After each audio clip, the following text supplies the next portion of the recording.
Some big news here. The Indiana Fever are waiving DeWanna Bonner. The Indiana Fever front office has confirmed they are looking for possible trades for DeWanna Bonner. Karma came crashing down on DeWanna Bonner, and the WNBA barely seemed to react.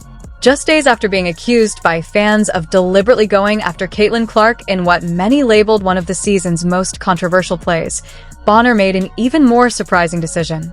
She walked away from her team in the middle of the season, without much warning or explanation. Her apparent plan was to land with the Phoenix Mercury and finish her career on her own terms, almost like a storybook ending. But things didn't unfold the way she expected.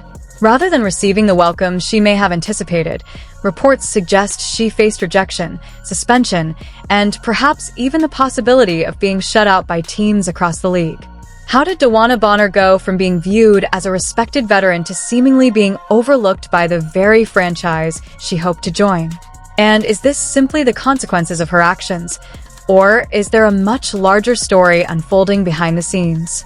I did not suspect DeWanna Bonner would be returning to the Indiana Fever. She has been out now for 6 games away from the team for only personal reasons, and the team was being really tight-lipped about it. They weren't giving any more information. But the whole thing, in my opinion, and in the opinion of a lot of fans, is that there was something else going on. This didn't seem like something where there was maybe something going on with her family. It didn't seem like she was sick or injured. She just simply stepped away from the team, and nobody really knew why. Let's begin at the center of the controversy, the Indiana Fever locker room. DeWanna Bonner, a 36-year-old veteran, 5-time All-Star, and 2-time WNBA champion, was expected to be a steady leader. Many believed her role would be to mentor Caitlin Clark and help the rookie navigate the pressures of her first professional season. Instead, Bonner unexpectedly chose to leave the team in the middle of the season. There was no lengthy public buildup or visible effort to work through the situation before her departure. To many observers, it looked like she simply decided to move on, catching the organization and its supporters completely off guard. According to the narrative surrounding the situation, Bonner believed she could quickly join the Phoenix Mercury and finish her career there. When explaining her decision, she released a polished statement thanking the Indiana Fever while saying that the partnership ultimately did not work out. Critics, however, interpreted those words differently, suggesting the message was little more than a diplomatic way of saying she no longer wanted to be part of the team's direction. The reaction came quickly. Fans voiced their frustration across social media, many questioning both the timing of her departure and the way it unfolded. Reports suggested teammates were surprised by the decision, and some accounts even claimed Caitlin Clark was disappointed by the sudden exit. In a matter of days, a player once praised for her leadership and experience found herself facing criticism from all sides. Many viewed the situation as an example of poor judgment rather than veteran professionalism. Then came the next development. Bonner was placed on waivers, giving every WNBA team the opportunity to claim her contract with no additional negotiations required.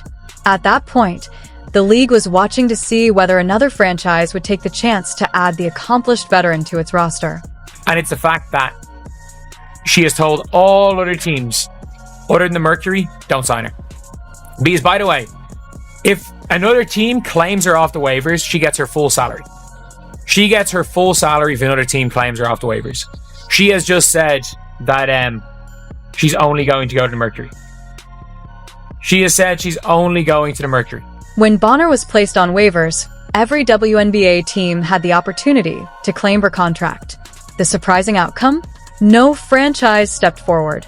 Not a single team made a move. To many fans, that silence spoke volumes. Supporters interpreted the league's response as a sign that executives were cautious about the circumstances surrounding her departure.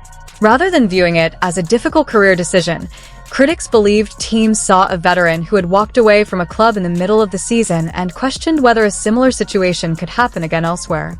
The decision not to claim her quickly became one of the biggest talking points. What initially appeared to be a simple roster move suddenly looked like a moment that could have lasting consequences for her career. Reports also suggested Bonner had little interest in joining teams other than the Phoenix Mercury. If true, that meant she was limiting her own options while hoping to land with one specific organization. Many commentators argued that this strategy carried enormous risk, especially in a league where roster spots are extremely limited. Before we continue, if you believe the Fever have been treated unfairly by officials this season, leave a like on the video. If you see things differently, share your opinion in the comments. And if you're enjoying this breakdown, don't forget to subscribe. For many observers, this situation extended beyond basketball. They viewed it as an attempt to control where she would play next. According to that perspective, Bonner wasn't simply hoping to join Phoenix. She was trying to make that outcome the only realistic possibility. Critics argued that such leverage is usually reserved for the league's biggest stars, making the strategy all the more controversial. At 36 years old, and in the later stages of her career, they questioned whether she held enough influence to dictate the process. The financial side added another layer to the discussion. Had another team claimed her off waivers, she reportedly could have continued earning the remainder of her existing salary.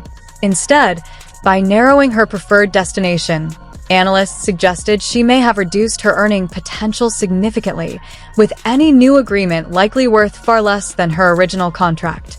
To make matters more uncertain, even the Phoenix Mercury didn't appear to have an obvious need to make the move. The team had been building momentum, developing chemistry, and getting solid contributions from its current roster. From that viewpoint, many wondered why the organization would disrupt a successful formula by adding a player whose departure from her previous team had generated so much attention. The result was a scenario few expected. Rather than smoothly transitioning to Phoenix, Bonner found herself waiting while the league continued moving forward without an immediate resolution. The story became even more intriguing because Phoenix wasn't just any destination.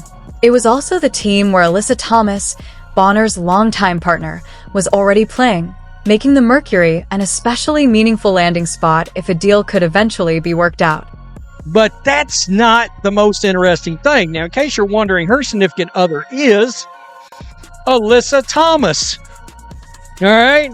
Are they still together? Yes. They, of course, played together with the Connecticut Sun. And they are currently in a long-distance relationship. She is with Thomas, who is with the Phoenix Mercury.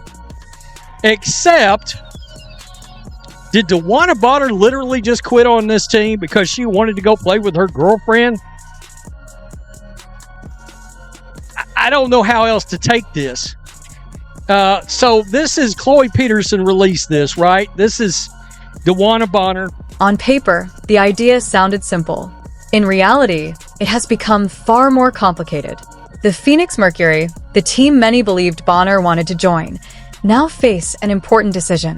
With the team playing well, developing strong chemistry, and getting valuable contributions from its younger players, the front office has to weigh whether making a roster change is truly worth it.